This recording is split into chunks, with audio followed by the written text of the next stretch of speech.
आज मी गेले होते इंटरव्ह्यूसाठी. गुड मॉर्निंग गाईज, माझं नाव आहे संयमी. सकाळी उठले बघितलं तर काय लाडूबाई आली होती. छान अशी लिलीची फुलेसुद्धा फुलली होती. तितक्यात आला खमणवाला. मग काय घेणारच. खमण खायचे म्हणून फटाफट ब्रश केला. खमण वगैरे खाऊन झाल्यावर काढली बाईक, कारण मला जायचं होतं पाणी भरायला. पाणी वगैरे भरून झाल्यावर मी छान अशी आंघोळ केली आणि मग काय दुपार झाली होती म्हणून दुपारच्या जेवणासाठी ऑमलेट केले. जेवण वगैरे करून परत तयारी करायला घेतली, कारण मला जायचं होतं इंटरव्ह्यूसाठी.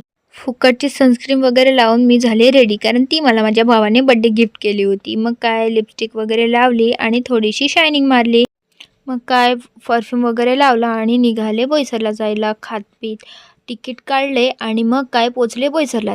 त्यात माझी फ्रेंडसुद्धा आली आणि ती पण इकडे थोडीशी शायनिंग मारते. मग प्लेसमेंटच्या ऑफिसला आलो, त्यांनी दिला फॉर्म. मग काय इंटरव्ह्यूसाठी निघालो. इंटरव्ह्यू वगैरे देऊन आले. मग काय घरी यायला निघाले बसमध्ये. घरी येऊन छान असा चहा पिला. Thank you for watching.